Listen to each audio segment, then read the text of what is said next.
அனைவருக்கும் வணக்கம். உத்தரப்பிரதேச மாவட்டம் சம்பல் பகுதியில் ஒரு பெண் தன் கணவரை கொலை செய்து கிரைண்டரில் வச்சு அரைச்சிருக்காங்க. வாங்க இதை பற்றி நம்ம விவரமாக பார்க்கலாம். உத்தரப்பிரதேசம் சந்தேசி பகுதியில் உள்ள மஹல்லா சுன்னி பகுதியைச் சேர்ந்த ரூபி என்பவருக்கும் ராகுல் என்பவருக்கும் திருமணம் நடைபெற்று சந்தோஷமாக வாழ்ந்துட்டு இருக்காங்க. இந்த நிலையில் ரூபி கடந்த நவம்பர் 18ஆம் தேதி தன் கணவரை காணவில்லை அப்படின்னு சொல்லிட்டு லோக்கல் ஸ்டேஷனில் கம்ப்ளைண்ட் கொடுக்குறாங்க. மேற்கண்ட புகார் சம்பந்தமாக விசாரணை நடைபெற்றிருக்கிற நிலையில் காவல்துறையினருக்கு டிசம்பர் 15 அன்று ஈத்கா அருகில் உள்ள வடிகாலில் ஒரு உடல் கிடைக்குது. அந்த உடல் எப்படி இருக்குன்னா, தலை கை கால் எதுவுமே இல்லை, வெறும் உடல் மட்டும் இருக்குது. காவல்துறையினர் அந்த உடலை கைப்பற்றி உடல் கூராய்வு பகுதிக்கு அனுப்பி வைக்கிறாங்க. உடல் கூராய்வில் ராகுல் அப்படின்னு சொல்லி ஒரு பேர் எழுதியிருக்கிறத அவங்க பார்க்குறாங்க.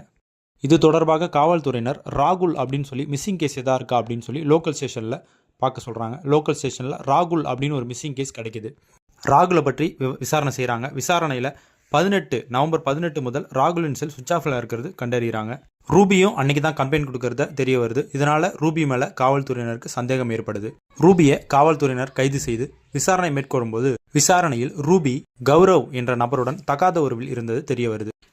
மேலும் சம்பவத்தன்று ரூபியும் கௌரவும் தகாத உறவில் இருந்ததை ராகுல் பார்த்ததாகவும், இதனால இருவரும் சேர்ந்து ராகுலை கம்பியாலையும் இரும்பு உலக்கையாலும் தாக்கியதாக கூறுறாங்க. இவங்க தாக்கியதில் ராகுல் இறந்ததாகவும், என்ன செய்யறதுன்னு தெரியாமல் உடலை துண்டாக வெட்டியும் அதில் ஒரு பகுதியை மட்டும் வடிகாலில் தூக்கி வீசியதாகவும், மற்ற பகுதிகளை கிரைண்டரில் வச்சு அரைச்சி ராஜ்கட் அருகே உள்ள கங்கை நீரில் வீசியதாக கூறுறாங்க. வாக்குமூலங்களை பெற்ற காவல்துறையினர் இருவரையும் ஜெயிலில் அடைக்கிறாங்க. இந்த சேனல் உங்களுக்கு பிடிச்சிருந்தா லைக் பண்ணுங்கள், ஷேர் பண்ணுங்கள், சப்ஸ்கிரைப் பண்ணுங்கள். தேங்க்ஸ் ஃபார் வாட்சிங். பாய்.